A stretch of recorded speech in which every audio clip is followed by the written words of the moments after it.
I am making a video, as you can see. So I want to make this video about psychology, as I usually do, and I want to talk about male criminal psychology, as I also usually address in my videos. Look at the beautiful English laurel. Beautiful, beautiful, beautiful. Beautiful. Beautiful. I'm grateful for what I have. We have so much, even though we don't have enough space, and we do everything eco-friendly, and it takes up a lot of space. But I'm still, infinitely grateful for everything. For everything. I do my foot bath here with the cheap tray thing, and put leaves in it. Feels good. So I recommend to people to make the best out of their lives, even if they don't have millions of dollars. You can still make the best out of your life. You get information for free on the internet on healing and on making everything well for minimum financial expenses. So it's all out there. You can get it, okay, and do it. I mean, there are rich people that don't even know how to live at all. They sit in a casino all day long. That is so backwards. That's not being grateful. That's not being resourceful. That's not being appreciative of nature or the things that are offering themselves to them. No, they just dismiss everything to go in the casino and gamble away their whole life, their whole money, everything. Then they end up homeless, and then and that's what I want to say. That's what I want to address in my videos. That homelessness or poverty is not something that is happening externally to these people. So once it shows up in their physical existence, in their daily lives, then there is an ice block of things that led up to it underneath. I mean, their own decisions that they have made. Endless self-sabotaging decisions that they have made that led them there. Okay? And what causes these endless self-sabotaging decisions, what causes that? That is mental illness. Okay? Homelessness is mental illness. And these people should be rounded up, and they should be brought to institutions. That is what it is. But you know why Governor Newsom was against that suggestion from Donald Trump? Because Gavin Newsom works for the drug cartels. That's why. And the drug cartels want all of these people destitute and out there on the street. So as miserable as it gets, because then they will come to their drug dealer, crawling to the drug dealer, to give them everything they have, their last penny, okay? And if they don't have any money left, they will be sent to prostitute themselves and then give the drug dealer their 20 or 50 that they got. That's the reality of it, okay? So just let that sink in for a moment. Let the exploitation of that situation sink in for a moment.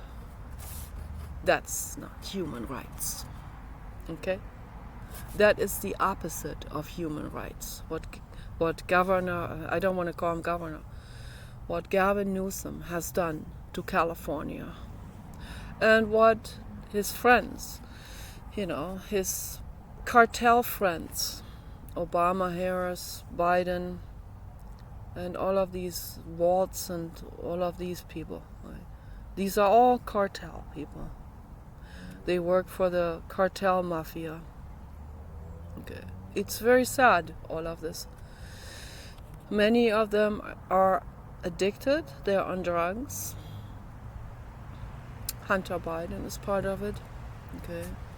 And so for me to see someone interviewing Hunter Biden like nothing happened with Hunter Biden, that just bamboozles me. That just confuses me so much. How can anyone do that? So if someone interviews Hunter Biden and goes along with everything is fine, and Hunter Biden is not addicted and everything is cool, he's never raped little girls, then we must be in a twilight zone. That's what we must. I mean, there must, maybe something happened at the CERN nuclear accelerator. Maybe. I know what happened. A nuclear acceleration and splitting happened in the CERN nuclear accelerator tunnel. And this got out of hand. The explosion, it's invisible.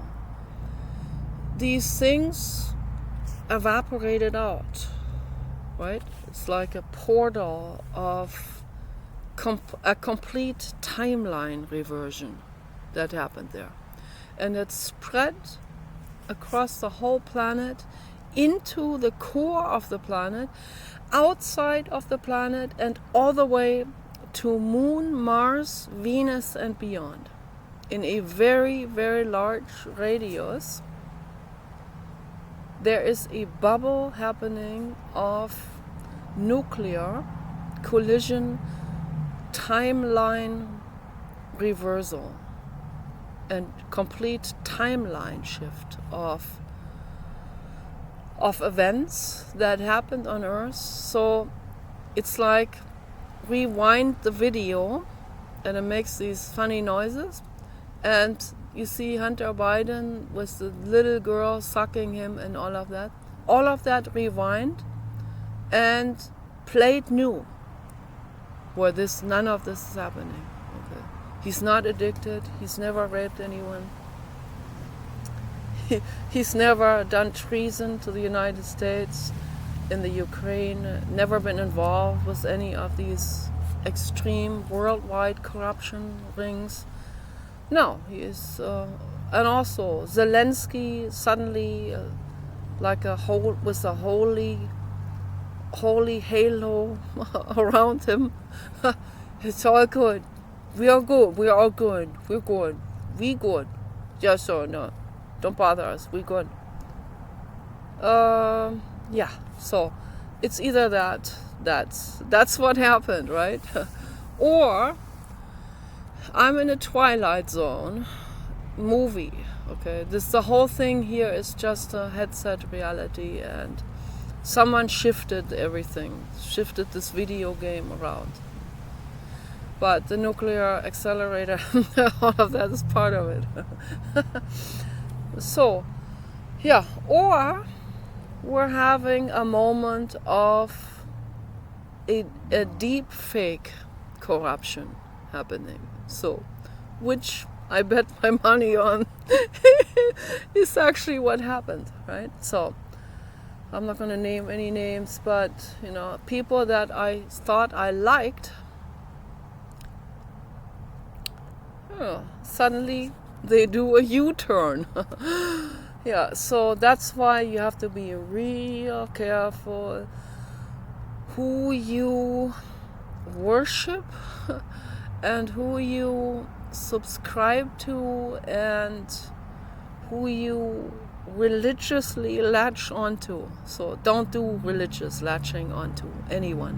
So that's just a perfect example of never ever put your cards on one person. Don't do it. That's a bad idea. So now, to me, it's quite obvious that Hunter Biden has had a little 8-year-old girl there in the video.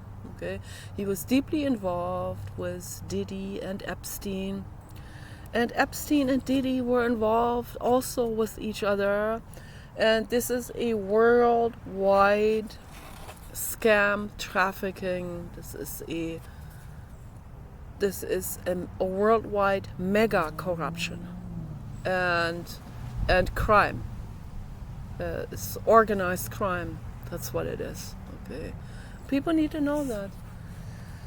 So, and these people are involved. So anyone who interviews Hunter Biden and acts like he's the nicest guy in the world, I do not trust that person anymore. No. And I unsubscribe. Also, I recommend to other people to do the same thing. So, but anyway, so I also don't trust Andrew Bustamante either. Why should I trust him? I mean, I like him. He's a likable person. He looks good and all of that. Smart, but I don't know what he's all done in his life and who he's all betrayed as a CIA agent and spy. And who is he working for now? And who is Candace Owens working for now? Right? I mean, these are questions to ask. Real serious questions to ask. And who the hell is Erica Kirk? Okay, so, I mean, that is a serious question to ask. So, you see, I'm not on anyone's side. I don't like any of these people. I don't trust any of them. Did you know that some of these organized criminals and the facade puppets and all of that, did you know that they are literally orchestrated to, and I think they're very well aware, they're actors. They're actors in a grand deep fake scam.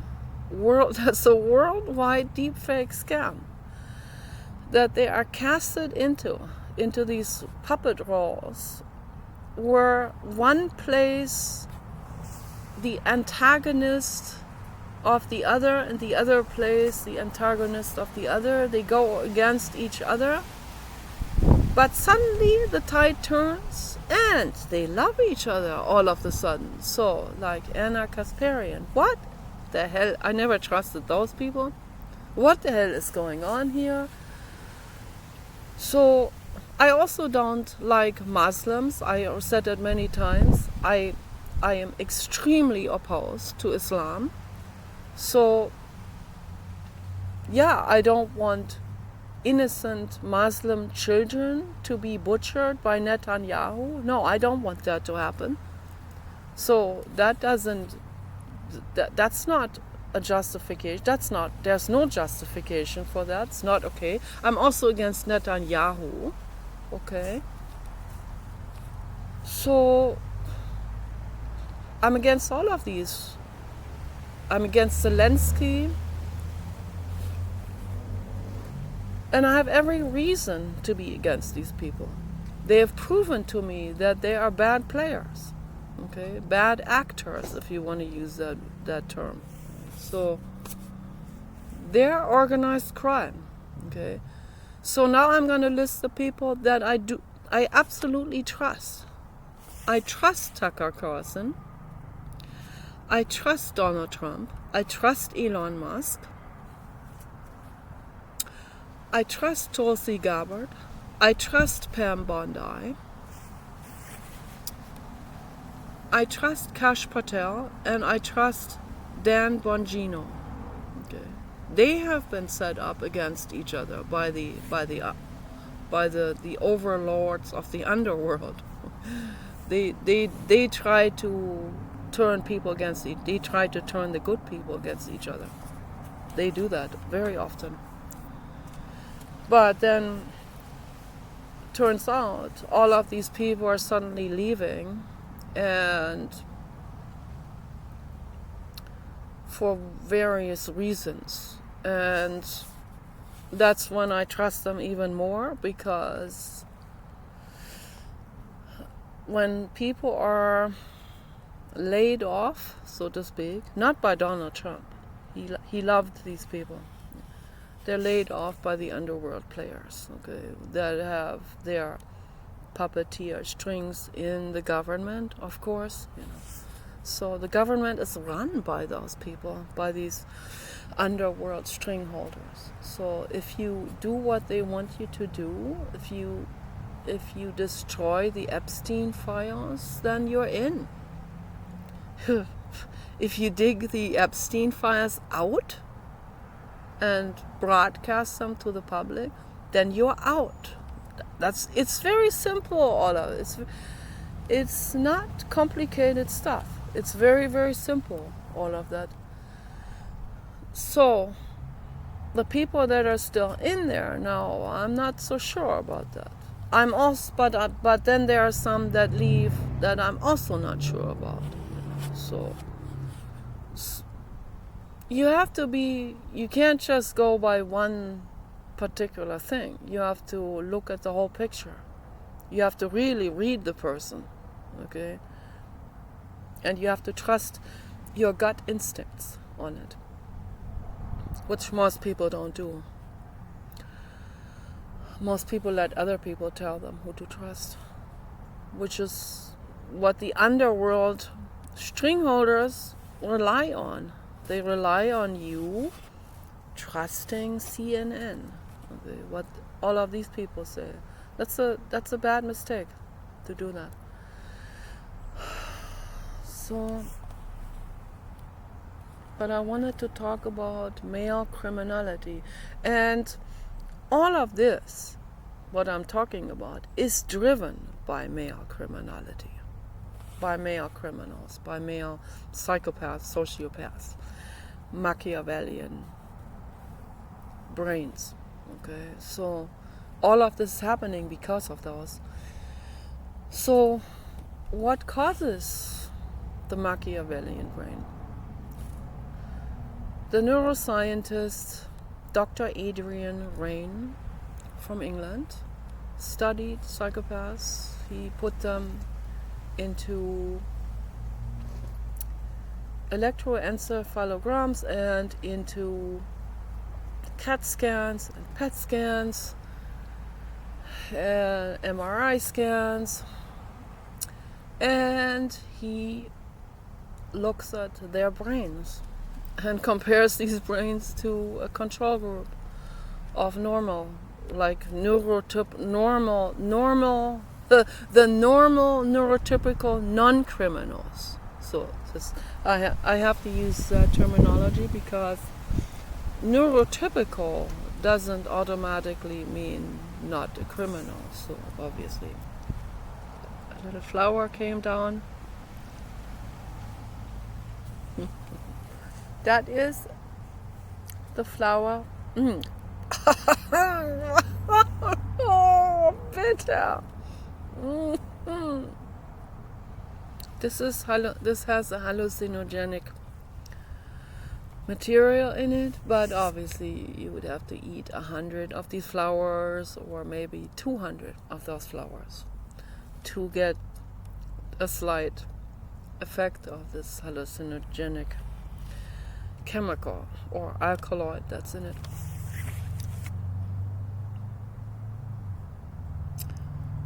Yeah.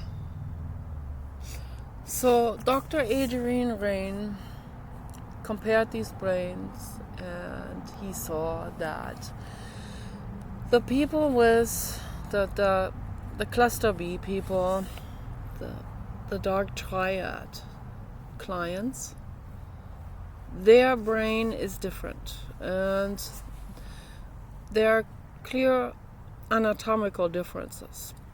Their amygdalae, these are two almond-shaped formations that everything comes in a pair in the brain.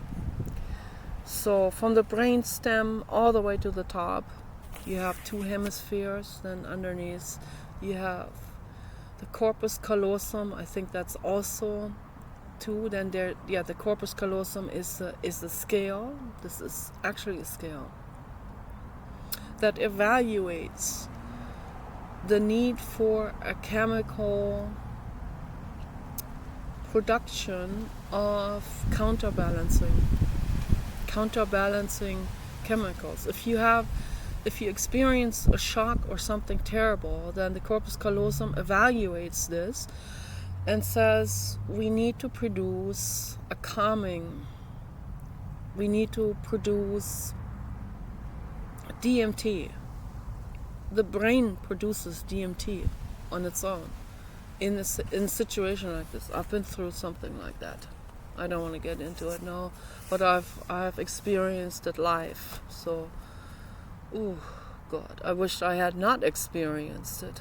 But yeah, but these things happen, and then I feel high, and I feel extremely bad that I'm suddenly feeling high after something really terrible happened. So, but yeah, then I got into reading more about it, and I find out, the corpus callosum is doing that. So when something terrible happens, or when someone hurts you physically, then the corpus callosum tells the brain to, it's a scale, it wants to balance it out.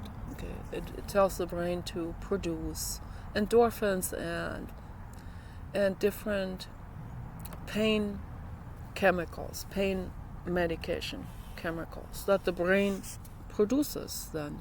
It's amazing how that goes. Someone who is on a battlefield, they might not even feel pain until much later, until the next day or something. So there's a lot going on in the brain and also addiction cycles can start. Serious addiction cycles. There are people that get addicted to being injured, believe it or not, for all of these reasons.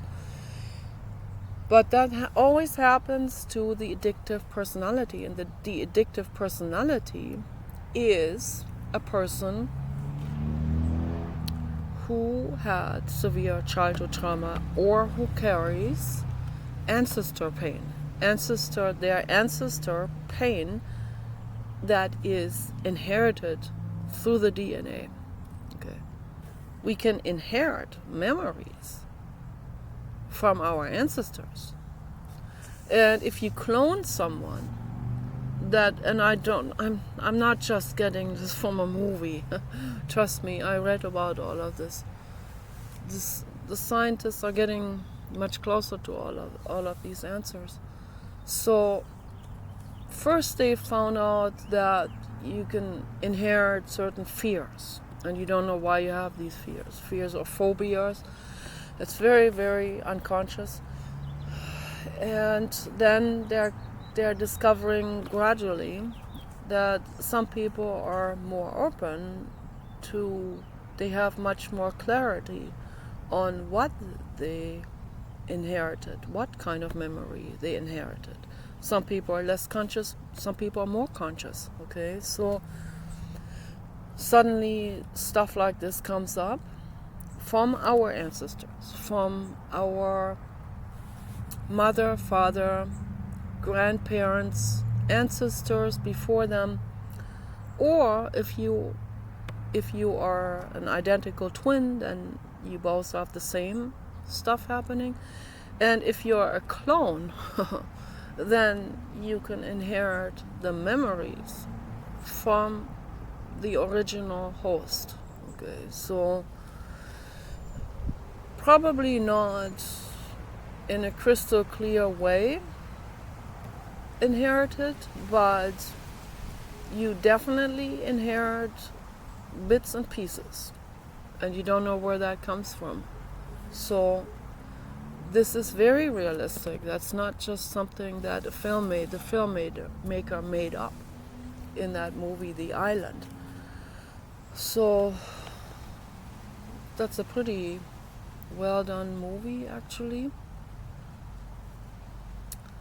But still, it's still too Hollywood for me, for my taste. But yeah, And I think these things are happening in the underworld. This kind of stuff is happening in the underworld. Clones are being developed in artificial wombs. I have no idea how they create a clone with a speeding up of cell development and even age progression development. I don't know how they would do it. I don't know if I should believe this. But I've heard it now from many different sources that this is happening in the underworld. So I would like to know how they are doing this. I'm interested from a scientific perspective. So, man, that's really fascinating. But one thing is clear, that the underworld, the under earth, there are also, not everything in the underworld is hell. Not everything that goes down is Hades, okay? There is a world in Tibet, I heard, that there's a Tibetan underworld that is called Shambhala, okay? And maybe that underworld extends all the way to the Antarctic Circle. So from Tibet all the way to the Antarctic Circle, a gigantic underground world that is called Shambhala. And a pilot flew into this one time by accident. An Air Force pilot flew into it, and he saw it for himself. So he reported on it. They immediately made him crazy, and then they did energy weapons on him. He was confused. He ended up in a hospital. They put him, back then they could put anyone into an insane asylum, anyone they wanted to get rid of. And there he was suicided, and his son too. So because of what he saw in Shambhala. So obviously the underworld people don't want you to see that. And obviously in Shambhala, and which is like a paradise, obviously these people live in extreme luxury. Okay, so it's kind of like Elysium, but in the underworld. Extreme luxury. That's where the overlords have their Bel Air sort of equivalent home, okay, in Shambhala. And then there are other places, of course not in Shambhala, but other places much further out in the underworld, in other underworld regions, like the United States desert, for example, the Arizona desert, okay, and the 5150 area, where these people are really 5150 in their area 51. So all of those regions, those desert regions, I think this entire area, from Nellis Air Force Space to Arizona, all the way through the Nevada desert, the Black Rock Desert, Antelope Desert, all these, the entire region, okay, has the underground Hades, Dante's Inferno, literally, where they have real extensive biological weapon production, where they do reverse engineering, where they have maybe captive ETs that they hold there. And I believe these stories about the tall whites and the Nordics, I believe that. I believe that there are a whiff of cigarette. Yikes. I believe that there are ET races that are actually doing commerce with humans, with the human overlords, the underworld people. And who are the underworld people? I talked about this before. They have a lot of reptile in them. Maybe some of them are 100% reptile. So, and they're very proud. And they're the classic Machiavellian and psychopaths. And they're actually jealous of people. They're jealous of humans. Because the humans on Earth, they have little bits and pieces of all of those mixed in with them. That's what I think. They have a little bit reptile, just enough to even survive and not be like me or Paul's mother, who give everything away. So I wonder if I even have any reptile in me. I might not have any reptile, but I definitely have Pleiadian. Well, I have 14% Scandinavian, something like that. And the Scandinavians are heavily mixed with Pleiadians, so, and Nordics and tall whites. So, and these people, and particularly the Pleiadians, and I think the Nordics too, and guess what I also have? I have teeth. You can see it on my teeth. I have double ridges in my teeth that I have wondered about my whole life. I felt embarrassed about it, actually. I guess the dentist didn't think that was too abnormal, but they probably have seen something like this and they think this is a mutation or something.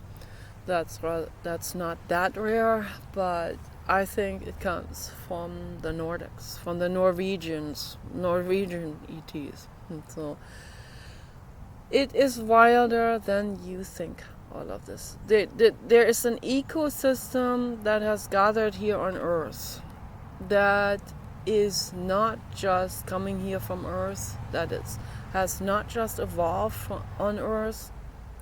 Of course, we're all constantly evolving, even if we have something from outer space in us. We're still constantly evolving. The evolving never ends. So,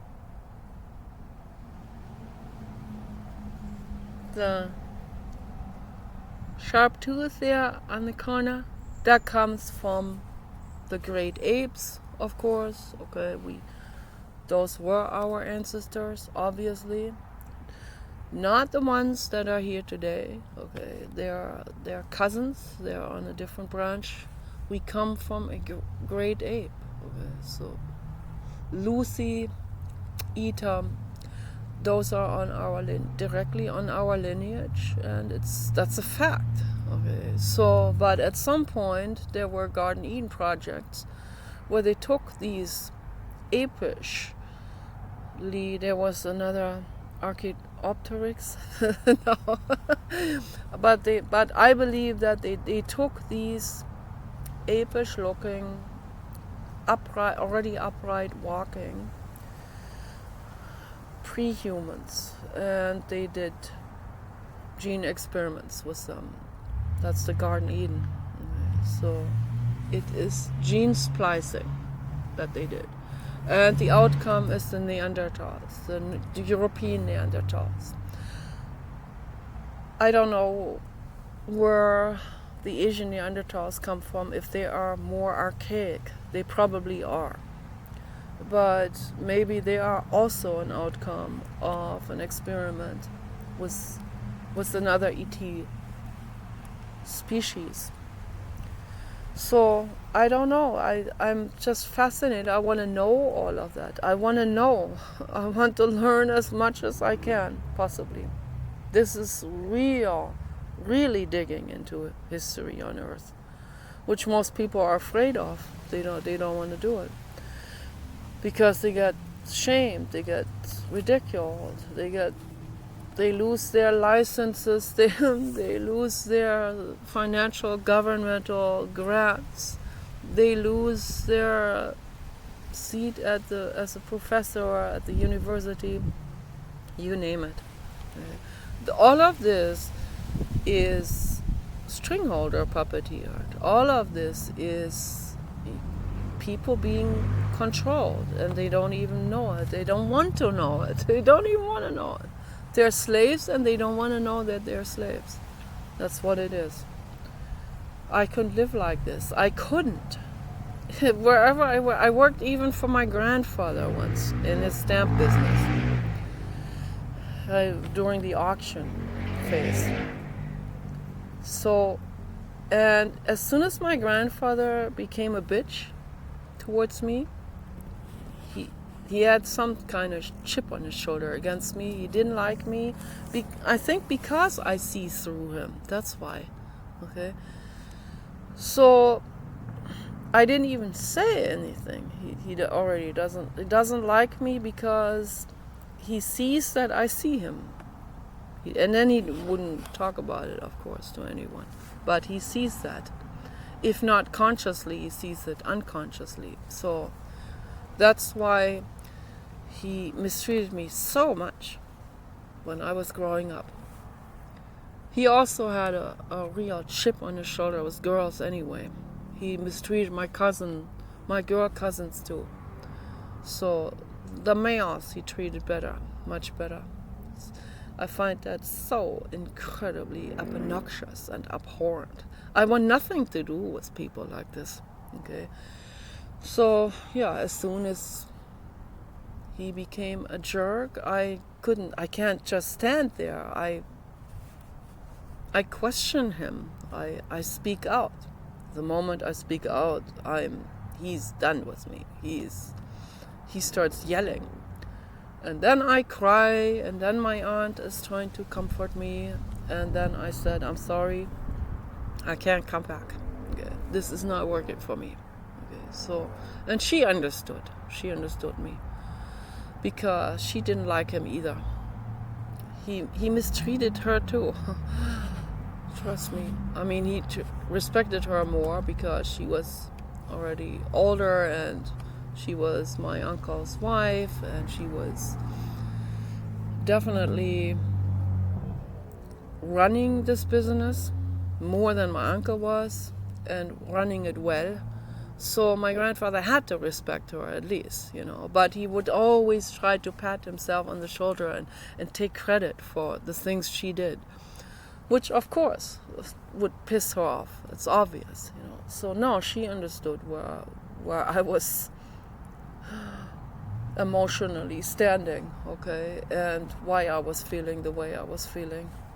And I'm grateful for that, because she understood me more than my parents. My parents would have gaslighted me. So, but most of my family members have gaslighted me my whole life. So, which can drive someone into insanity, really can make someone so depressed and suicidal, you have no idea. This is so, so evil, to gaslight people. So if someone tells you that they were raped or something bad happened, don't gaslight them. Don't diminish what they experienced. Don't say, you're imagining things. No, that guy was always nice to me, so I don't buy into it. Don't treat people like this, okay? That's evil. Listen to someone. If you can't deal with it, then at least say, I'm sorry this happened to you. Be honest and say, I can't deal with it psychologically, but you need to go to someone who listens to you. Okay, so at least do that. But I highly recommend to listen to people and keep your thoughts to yourself. And don't judge them. It will show up in your facial expressions. Listen to someone without judgment and show some empathy. It doesn't cost you anything to give someone empathy. To listen and to say, oh gosh, I'm sorry that happened to you. It must be awful. And in the end, when they're done talking, then you can give them a hug, and then you can let them cry. And when they're done crying, you can even share your own experience. That gives more, even more reinforcement of I'm here for you, I see you, I hear you, I've been through it too. Okay, so this is even more friendship, more empathy, more compassion, more respect. Okay, that is the love that they need to hear. They need to know that you are there. They need to not be feeling alone. Okay, this is very, very important. If everyone just listened to this advice, we can create world peace right there from that. Okay, it will unravel into where every single war ends. The war in the Middle East will end if people would just start listening to each other. So I'm gonna end the video here. Peace and love for all living beings.